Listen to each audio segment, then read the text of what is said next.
So hello, this is John Kane, and I welcome you to Let's Talk Native. This is show number 447. We're streaming live and recording for podcast on Saturday, July 25th, 2020. While this program may not provide a path to spiritual enlightenment, we do encourage, in some cases, start conversations. We're shooting for a different kind of enlightenment here, and we kind of break the rules for Native Radio. We don't do prayers, and we don't do buffalo speeches, and we don't do spirituality shows. We take a tough look at history, oppression, survival. We talk about culture, the arts, politics, and identity, and we may step on a few toes along the way. But our real goal here is to bring people together by breaking down what separates us. We will take on the false narratives and provide critical thinking to all that is heaped upon us, and we do it all right here live from the Cattaraugus territory of the Seneca Nation. So let's talk Native. All right. Well, I promised we would get an update on what's happening with the Seneca Nation in terms of their battle with New York State over big dollars as far as the Seneca Nation and Seneca people are concerned. $500 million check that is poised to be written. Another $500 million that'll get paid going forward through 2023 and who knows for how long after that. But my topic here tonight is our leaders are lawyers. And I don't mean your tribal councilors, your elected councilors, your chiefs councils. No, they don't have law degrees. But they're not leading you. You're being led by lawyers. You're being led by lawyers that have been hired for decades in some cases. The same lawyers that negotiated the really crappy compact that you have in the first place. The one where you even tied up land and land acquisition to a gaming compact, the stupidest goddamn thing I've ever heard in my whole life. Yeah, some of those lawyers are some of the same lawyers that are advising. No, take it back. They're leading. They're deciding the fate of the Seneca Nation because it doesn't matter. You guys have an election coming up in November. You know, other territories have elections. None of those people are the ones that are leading your community, leading sometimes your multi-billion-dollar operations, your businesses, your future. I mean, I don't know how the freak we talk about 7 generations when we got 2-bit hustler lawyers that are making the decisions for us based on complying with federal law, not based on challenging it. Hell, we can't even challenge the law as it's written on the books to be followed as it's written on the books. Forget about challenging whether it should even apply to us. I mean, some of the same lawyers who negotiate the crappy compact for the Seneca Nation are some of the same lawyers who beat them up badly the first time they withheld payments, who did a piss poor job managing the PR side of that whole thing. They're the same ones that again urged the Seneca Nation to cut a check then for $400 million. And never even, they kept $200 million. But they never even changed the percentage going forward. They kept paying 25% of the net slot drop, even though they had no exclusivity. They just kept going, And so this time, when clearly the compact,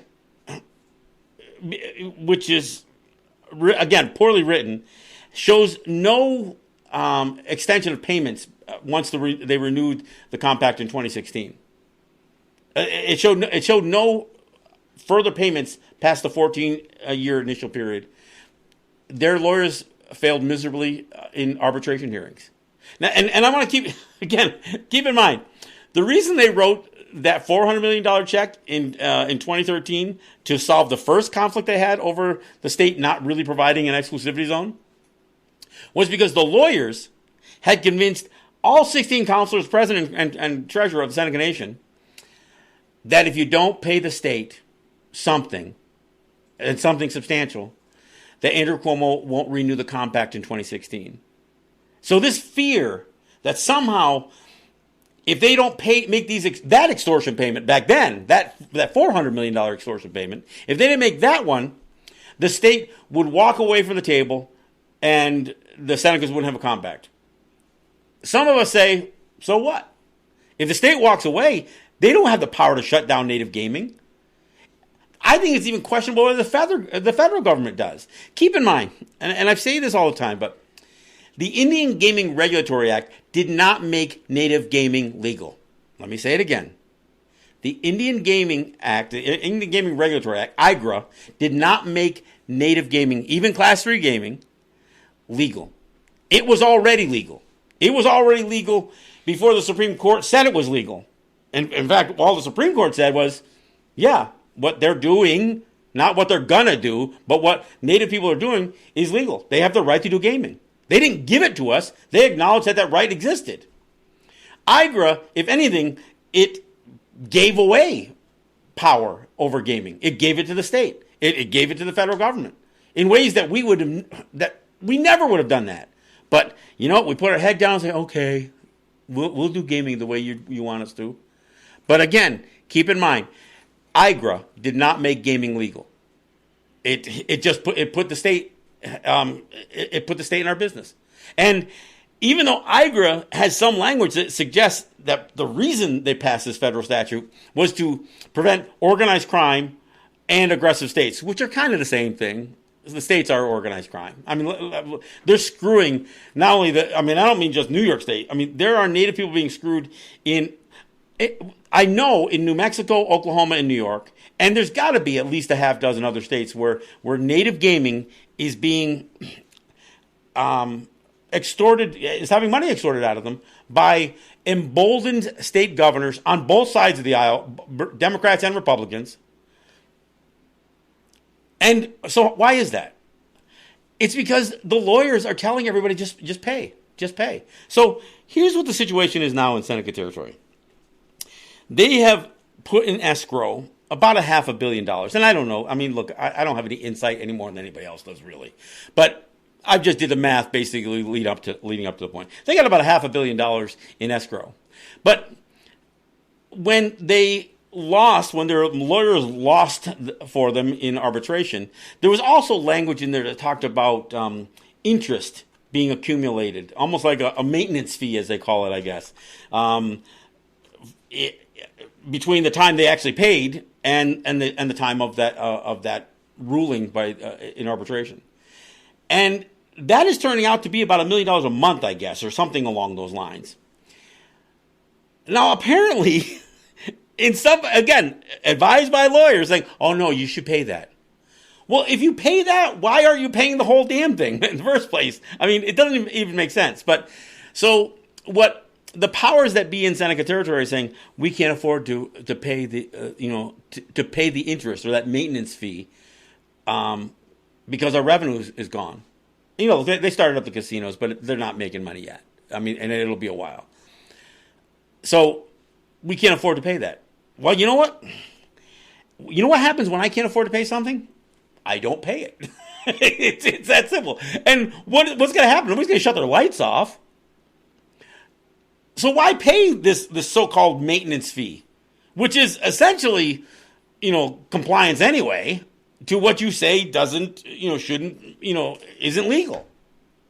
So they're going to cut a check for $500 million, $500 million, because they're afraid of what's accumulating per month today that they can't afford to pay.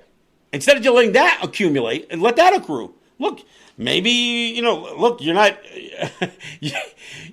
that number would be up to well over 600 million by now if COVID-19 hadn't happened.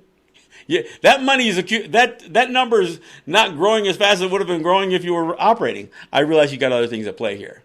But, I mean, so the lawyers are saying, just pay it. And here's the reason the lawyers are saying it. Again, these are the same lawyers that negotiated the compact, the same lawyers that were involved together as they defended this thing in arbitration. I'm not saying it's the same voices, but it's the same group of legal minds here. And look, for anybody who thinks, the problem is they're not native lawyers, bullshit. The native lawyers are some of the worst because they're completely indoctrinated. One of the ones that's advising the Seneca Nation is terrible, and she's from Akwesasne or something like that, and she's terrible. She's saying, when we renegotiate a compact in 2023, we should set it up so we never have to renegotiate again. Wait, what? You want to set up a compact that you never have an opportunity to renegotiate? You want something that's gonna be perpetual in perpetuity forever? Are you freaking nuts? You guys can't even resolve when you did have a renewal date where certain things sunsetted. You haven't even been able to defend that then. I mean, again, you think Senecas, you think you're electing people? Yeah, look, you can talk about Seneca Party and, independence and all that stuff. It doesn't matter. You think you're electing the people who are making decisions, and you're not. They're just signing. They're just authorizing the decisions that lawyers already made. And not just lawyers. There's consultants, there's lobbyists, there's PR firms.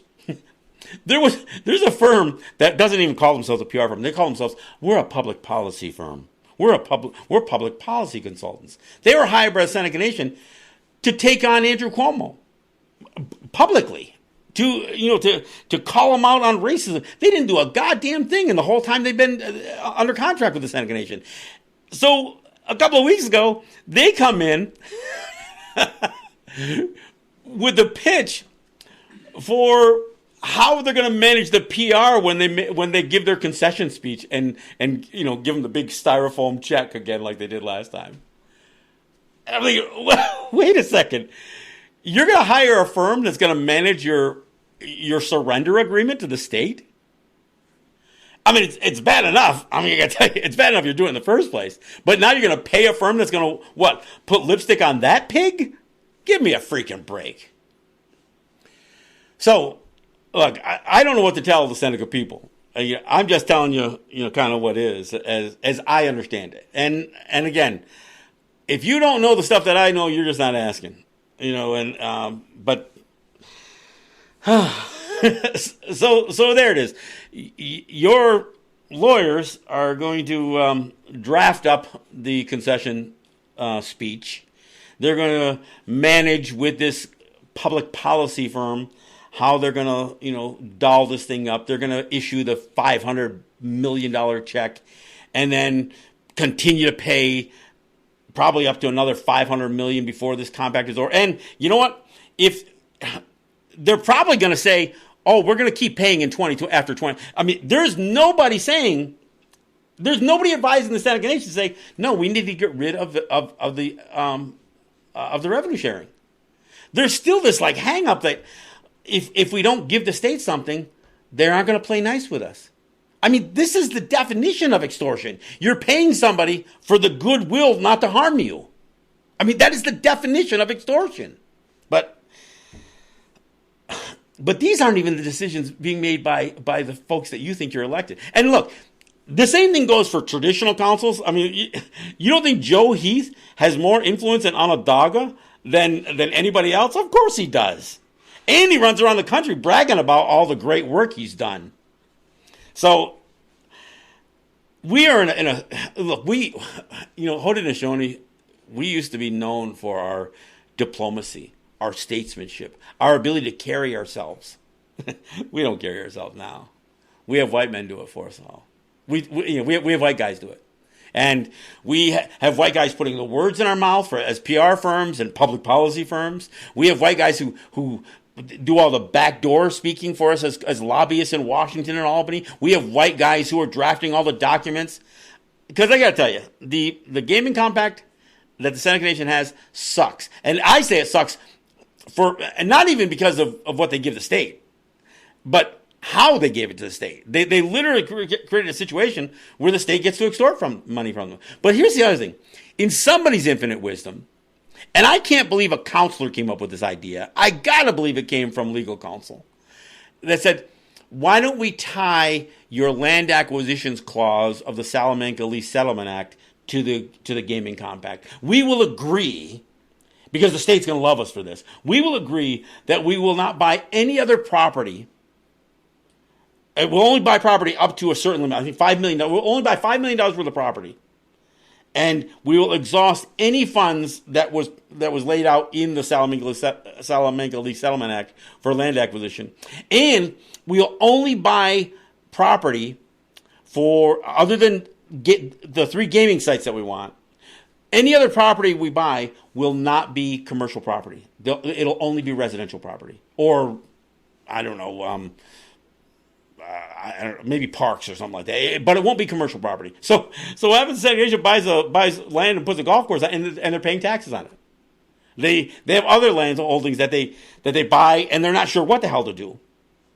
So they literally gave away what essentially is a golden goose that nobody else has. This ability to reacquire lost land that doesn't involve feed a trust or having land put into federal trust for them. No, they get to buy. They literally have this provision in a federal law that allows them to reacquire lost land in a streamlined fashion, and they gave a bunch of it away in their gaming compact. These are the lawyers. These are the lawyers that give them. Now, granted, the people you elected agree with these lawyers, and they just agree whatever the hell they tell them to do.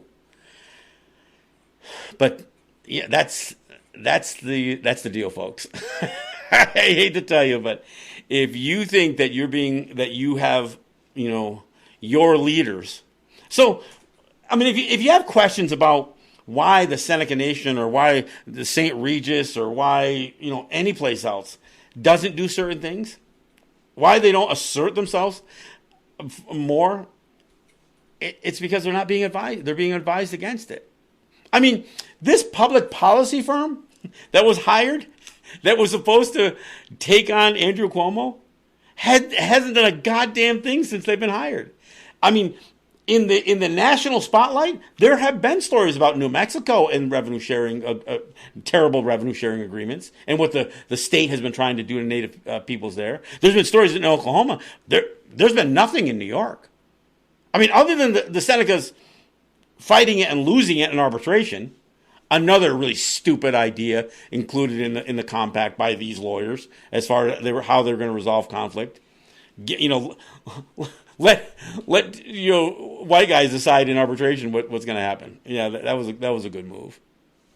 So when I say our leaders are lawyers, it's because the people you think are these figureheads, these people you elect, or these chiefs or chairmen or whatever the hell you call them.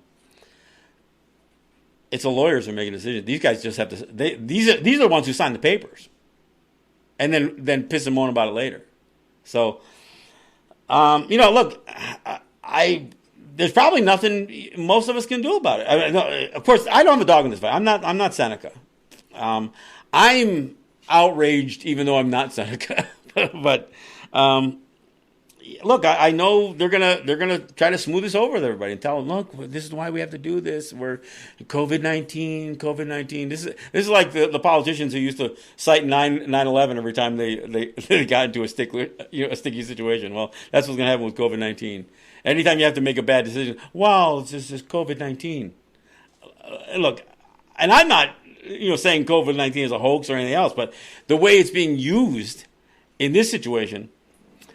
Yeah, I don't know what the solutions are, but I got to say, there are things that are wrong on our territories. We've got drug problems in our territories. A couple of posts, Jocelyn and others were posting about drug houses. I don't know, seven or more of them here in Cattaraugus on one road. A couple of overdoses over the last few days, including a death, from what I understand. And they have tobacco police. They have this thing called import-export whatever law, and they have these cars with these big insignias on the side that look like they're law enforcement, and they're essentially tobacco. There's more tobacco regulations than any. There are no Seneca regulations as it relates to drugs, heroin, or coke, and none of that stuff. I mean, of course, they're looking real tough at marijuana, which again, the least of the problems, among the least of the problems. But no, they have a tobacco police force here, but they don't have anybody even attempting to shut down drug houses. Why? Their lawyers are probably advising them not to.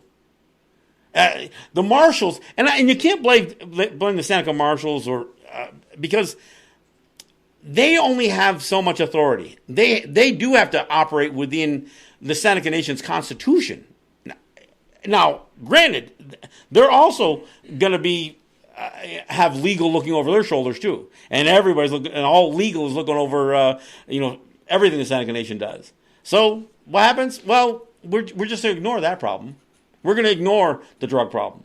We're going to ignore whatever's happening on territory that is harmful to the people as we lay down for the state.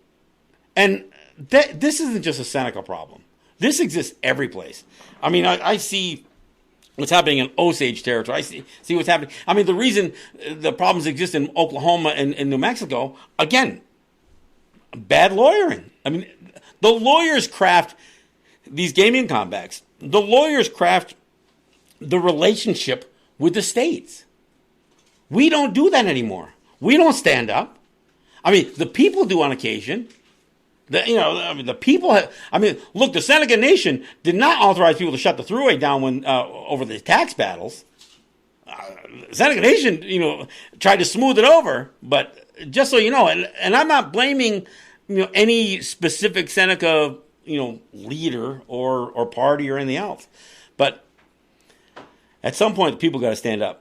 I mean, look, that's what we're seeing with Black Lives Matter. We're seeing it with the protests on environmental issues. The way the Seneca people stepped up about the fracking water going into the Coudersport waste treatment facility at the headwaters of the Allegheny, that was great to see.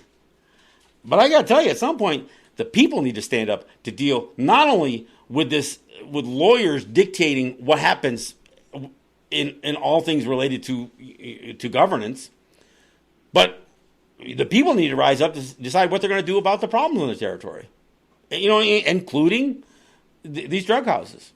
So, look, we've got to do more. We all have to do more. And I don't look. I'm not Seneca. I live here, and I try to be gracious about the welcome that I do have living here in Seneca territory, and any of these opinions that I express are not to condemn certain politicians or said the Seneca. It's condemning the system that is pervasive throughout Native territories. I'm not picking on the Seneca Nation. I mean, it's unfortunate that as programs are going to have to be cut, as people are having their salaries cut and their wages cut, as there becomes less and less security in working for the Seneca Nation or collecting annuities or any of that stuff.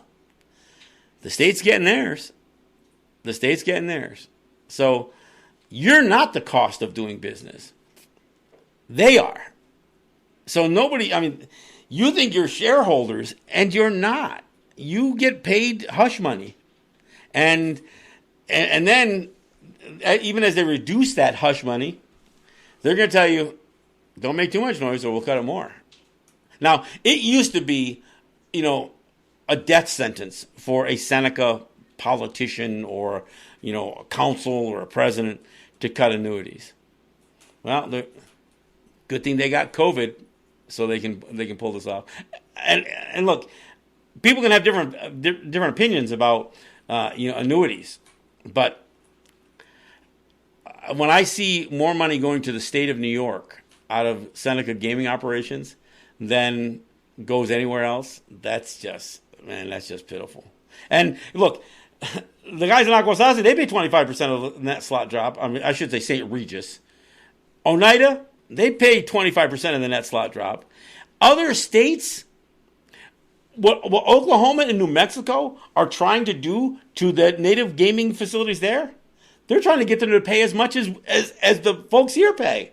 The standard, the bar, has been set by the Seneca Nation. Everybody else is squeezed to get to that same place the Seneca Nation is paying. In fact, the state licensed casinos, they're trying to get their numbers reduced down, so they're not paying more than the Seneca Nation. They want 25% to be what everybody has to pay, because that's the bar the Seneca, the lawyers advising the Seneca Nation set for sharing gaming revenue. And let's be clear, there is no revenue sharing agreement. No, there isn't. Because in order for there to be an agreement, both sides have to agree, and they don't. The reason there's a $500 million sitting in an account right now is because the Senate said, no, we don't owe you the money. And now they're saying, okay, we owe you the money. And we owe you more money because we didn't pay you in a timely fashion. You're going to agree with all that? Oh, man.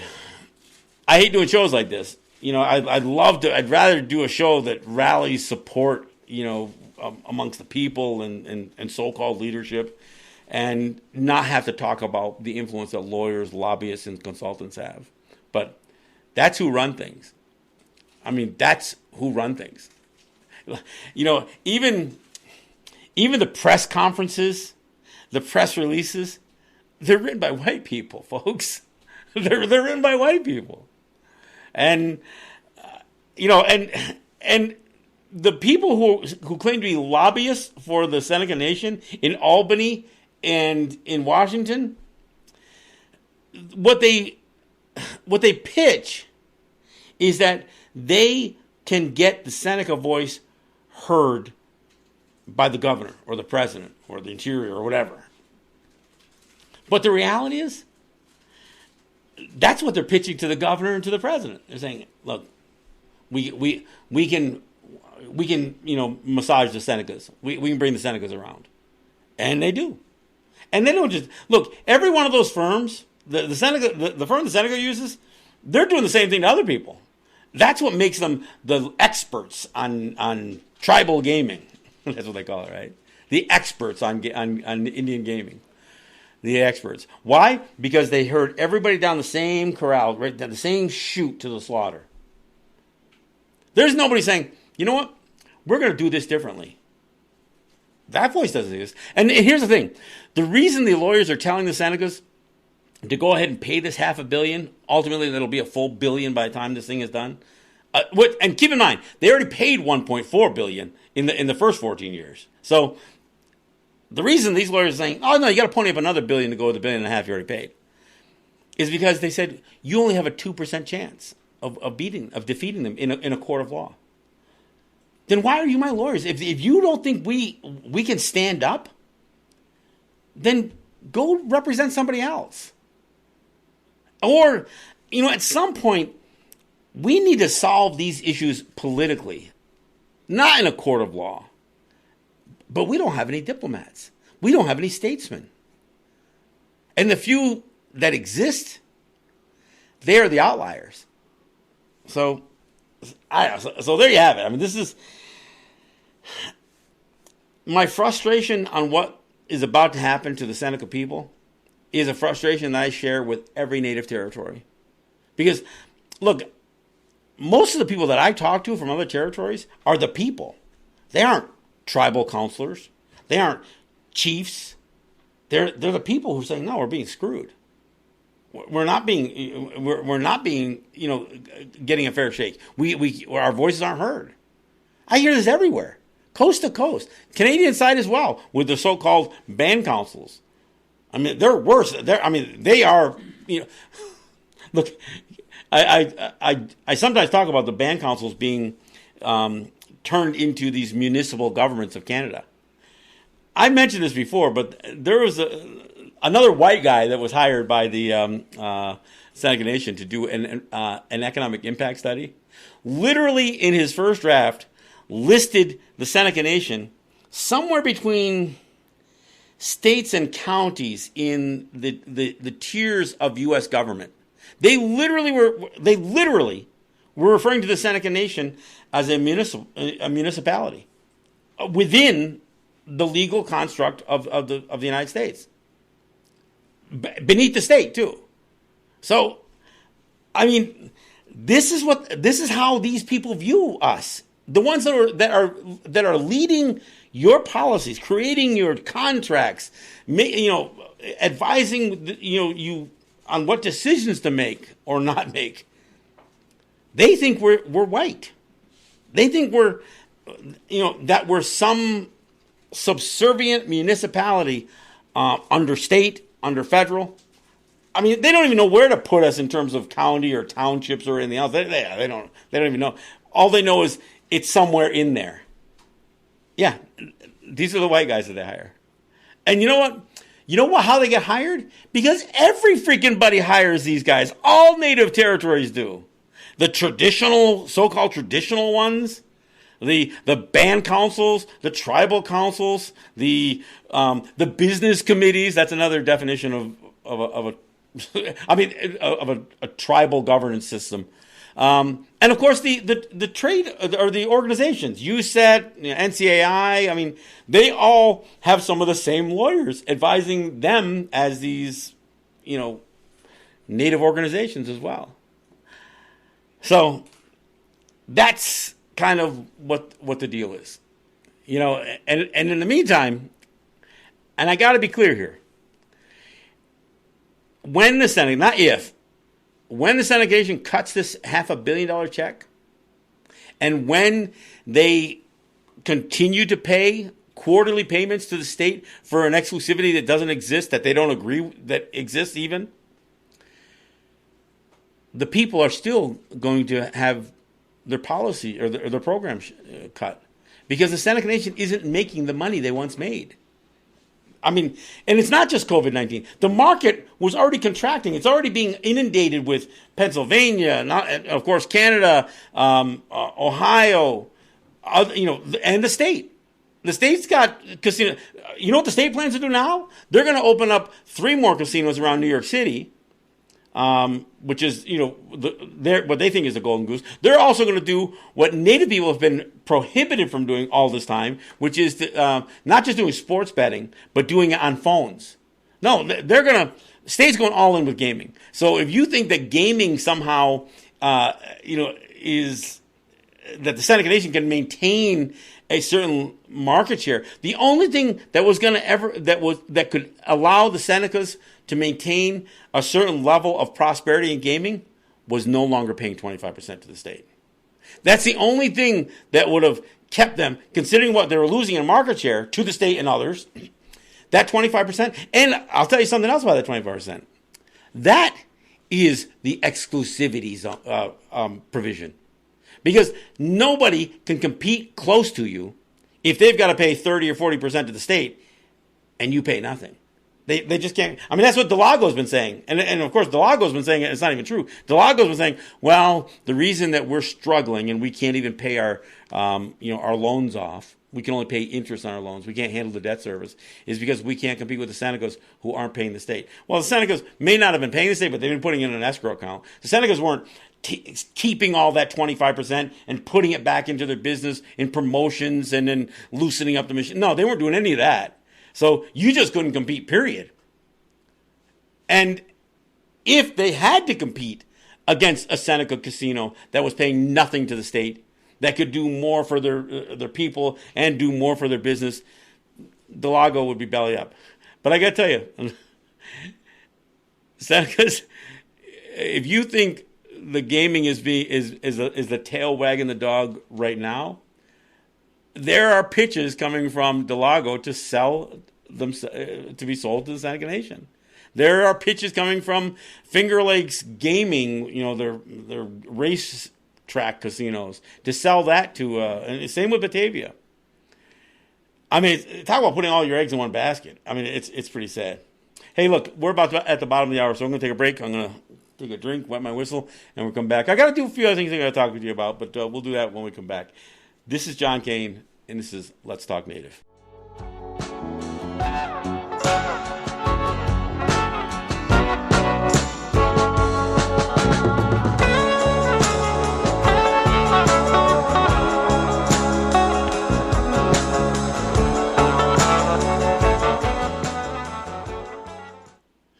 All right. Thanks for coming back. This is John Kane. This is Let's Talk Native. And look, we're talking about some heavy stuff here, but let me talk a little bit about what we do here. We're in our 11th year of doing Let's Talk Native, and we do 2 shows a week, Saturday and Tuesdays, or Tuesdays and Saturdays, depending on how you want to break it up. That's when we do them live on Facebook. They go out as a podcast, and that's where you can listen to it at any time you want. But we've been doing this for a while. And, sometimes look, there are people who love to hear what I've got to say, and sometimes not so much. Uh, but I get it. I mean, I try to be consistent in what I talk about. I know I've had some people criticize, well, why aren't you talking about this? And you know, unless you listen to every show, you don't know what I don't talk about, because I pretty much try to cover everything, and all the issues that we face. And there are some issues that I don't like talking about. I don't like dragging our own people, you know, airing our dirty laundry or talking about what's wrong on our territories. But man, it's hard not to, you know. So I mean, it's what we do here. But you know, our shows go out as a podcast, so and as a YouTube video. So I encourage you to subscribe to our podcast, and you can just look us up by asking Alexa, or go on Google and say, "Let's Talk Native Podcast," or "Let's Talk Native with John Kane Podcast." You'll find them, and we're on all the you know the popular platforms. We also have a YouTube channel, which is Let's Talk Native TV. And we do not only videos of this show, but I also do a show in New York every Thursday. And that show gets put up as a video on Let's Talk Native TV. It also airs as a podcast with my Let's Talk Native podcast. But it's a live show that goes out on WBAI radio in New York City. And that's Thursday at 3 o'clock. Look, if you get a chance, check out our last show. Regan DeLoggins is my co-host, and she's just great. She does great work. We did a good show talking about a pipeline that's going through Brooklyn. I think everybody knows how much we stand up the pipelines where they come through our territories, but it's kind of all our territories. And every pipeline does the same thing. It continues the dependency on fossil fuels. So check out our show from last Thursday, and of course check out our show next Thursday. I will say, I've got, in fact, I didn't even tell this to Jake yet, but Janine Yazzie from Navajo Territory is joining us on Tuesday. And she's going to give us some insight. I know Navajo Territory has been out of the news, with the exception of Billy Graham's evangelical motorhome going there or something like that. But Janine's going to give us some insights that perhaps you haven't heard at all yet. And certainly now that Navajo, the crisis in Navajo Territory has been gotten out of the news cycle, it doesn't mean the problems have gone away. So that's going to be our Tuesday show, our next Let's Talk Native show. So doing a little bit of a promo on some of that stuff. Look, I do, as always, I want to give a shout out to my sponsors. I want to thank Ross and Holly John and the RJE family of businesses, Eric White and ERW Enterprises, and the folks at Grand River Enterprises as well. These are the guys that help us do everything week to week, month to month. But I also want to thank those of you who dropped $25 on a PayPal account, or put or put a check in the mail, or whatever. I mean, whatever. The little bit that people do that are outside of my regular sponsors, it helps us. I mean, look, we're constantly trying to improve the product. Sometimes technology isn't kind to us, but we get through it, and we think we are improving what we're doing here. We think the visual quality is getting better. On another note, with our YouTube channel, we've got a new video that's coming out shortly. We do these short form videos. This one's a little longer than our normal ones because there's a lot of content there, but they're not a 1 hour show. So these are the things that we do here, and I'm saying this stuff so you understand what is this show about. This show is about having conversations, not just with me, whether it's on Facebook or in comments or whatever else, but it's about me trying to give you information so you can have the conversations. And, and all this news with Senecas, look, if it helps being pissed off at me because I got you riled up, then that's okay. Then use that. Use that to get satisfaction from the folks that you're electing, I guess. I mean, use the information. Become armed with information. Not just the information that I'm giving you, but perhaps let me, pick something in your brain so you go out and get more information. I'm trying to further or start conversations, not trying to be the conversation. I'm not trying to give the final word on anything.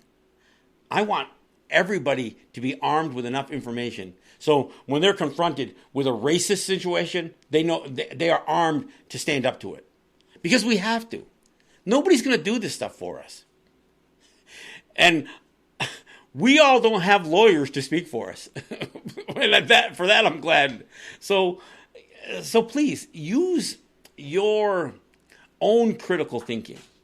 Use your own common sense to gather more information. I know, look, there's a lot of crap out there, and there's a lot of stuff on the internet. And look, anything that I've said that you question, then find a more reliable source than me to either prove that what I said was wrong or to verify what I said.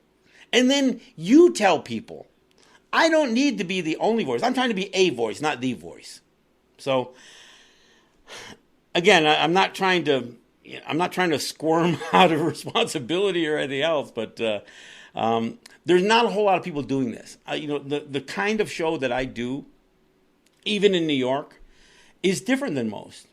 Because I'm not trying to give a conventional native perspective. I'm trying to give an unconventional. I'm trying to give the counter narrative. I don't want to sound like the lawyers.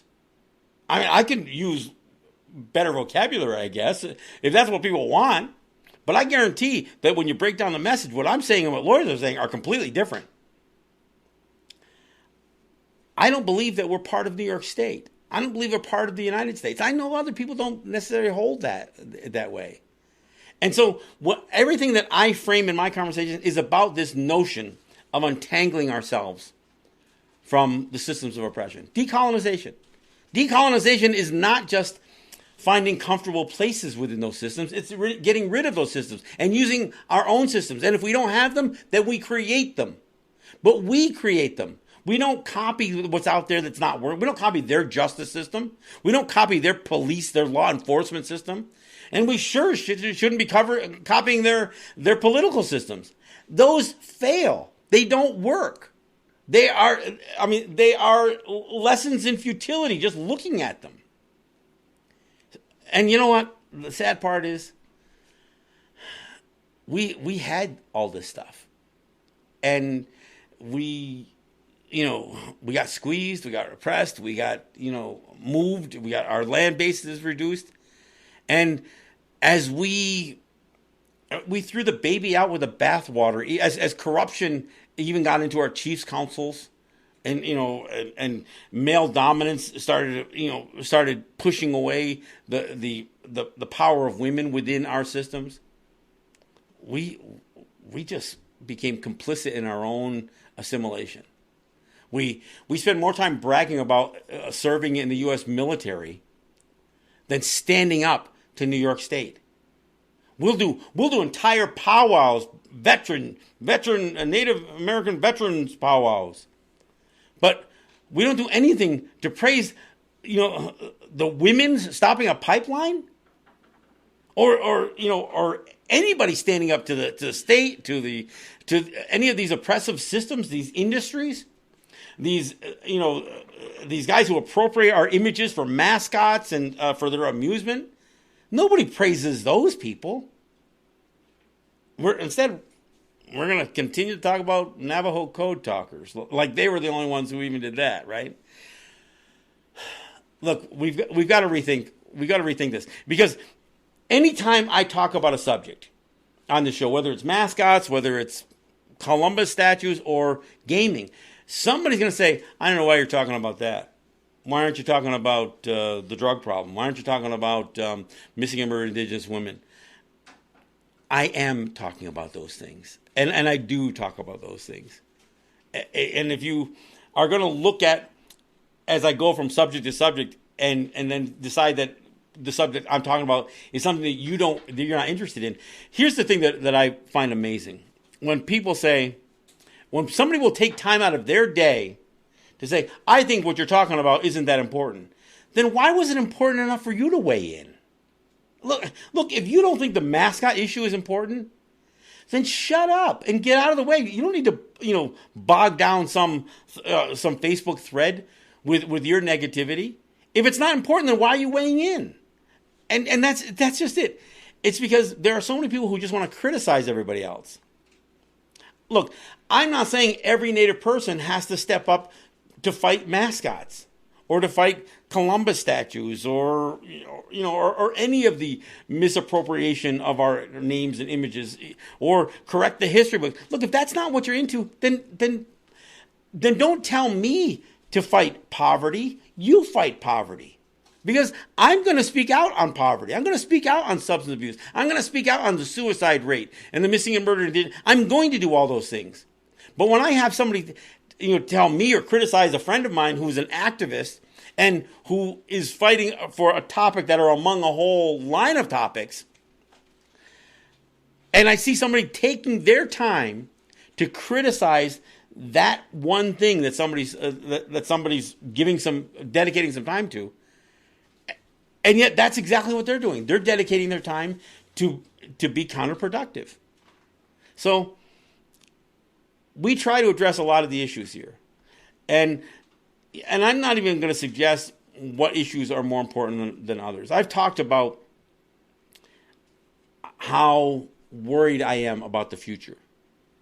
And part of what worries me about the future is there are things that are now beyond our control because we've let some of that control slip away. And not just the lawyers, but there too. But we have changed our lifestyle, so now we are just as much a part of the consumer class as any American is. And so it's leaving us vulnerable. Like I said, the Seneca Nation is in trouble financially. I don't know what when their gaming revenue will ever come back. Let me say this. I don't think it's ever going to come back to what it once was. And yet they're still going to pay the state. And I don't think there's anybody looking really, really aggressively on what the next thing is. And because of that, all the eggs, that's why they're going to look at the next gaming thing. Are we going to build more gaming down on 5 and 20? Are we going to buy another casino? Are we going to buy a racetrack? Are we going to buy... Let me tell you a story about Foxwood. Foxwood was the most successful gaming operation in the world. In the world. And you know what? Banks, investors, lenders, hedge funds, everybody wanted to give money to Foxwood. And you know what Foxwood did? They took it. They took all that money and they built more space and they overbuilt and overbuilt. Every contractor had all their change orders. Everything they bought cost more and more and more. It's kind of like how the Osage got screwed in the early 1900s. Because they had money, everybody was getting a piece of it. Foxwood had to file Chapter 11. Foxwood had to file for bankruptcy protection. And when the Pequots were getting, and I want to say like $100,000 a month, that all went away. Now, there wasn't very many Pequots, so a bunch of them did get jobs where they were gainfully employed, but it wasn't the free money they were getting when they were living high on the hog. Why? Because they overspent and they drove themselves to bankruptcy. That can happen to a lot of people. And not just because of bad management. Obviously, COVID-19, I'm doing it now, right? COVID-19 can put a lot of people out of business. And it ain't going anywhere. I mean, I think it's going by, I think globally, it's like 300,000 per day. There's 300,000 new cases per day, between 250 and 300,000 per day. Per day. And, I mean, in the United States, they're back up to 1,000 deaths a day in the United States alone. So it ain't going away, folks. And so anybody who thinks that there's this sense for returning to normal. Normal sucked, by the way. Returning to what it once was, there was a lot wrong with what was happening before. Including the fights over gaming revenue with the states and that kind of stuff. But that's just stuff that isn't going away. There's some hardship coming down. And and I guess it's a good thing that the Senecas didn't create entire dependency on, at least for amongst the main, everybody who lives in Seneca territory. I mean, a lot of jobs, and some of those salaries are being cut. or being eliminated or never coming back. Maybe they got layoffs and they're never coming back. I mean, Seneca Nation is nowhere back to full employment again. No, not even close. And it's hard to know when that's going to happen. Money's going to flow to the state before money starts flowing back here. And the only thing that was really there to save, to ease some of that pain was $500 million sitting in some accounts that they're going to give away. They're just going to give it away. So, I mean, I know this stuff all sounds terrible, but there's a lot of bad things that are coming down the pike. I mean, we see the social unrest, the racism, the blatant racism. And yes, we are affected by that. Native people are killed at a higher rate than black people are by cops. I mean, we're a smaller number, so the total numbers doesn't seem like much. But no, that's the reality. We can't. We've lost our ability to live off of our lands adequately. I'm glad the Seneca Nation, although it has been a hard fight from what I understand, does have an ag project, but it's not enough. It's nowhere near enough. Why? Because the political will wasn't there. I mean, the Seneca Nation could have used gaming revenue and created a huge surplus of food and the ability for food production. So at very least, there would be food. Look, there are 3 real needs to be dry, warm, and fed. I mean, look, that's the need you have, for human beings. We got to be sheltered, and we got to be fed, and and we got to be warm. I mean, those are the 3 basic needs. Everything else we've gotten into has created a false dependency. So we need to do, I did a show before on this. I talked about survival training.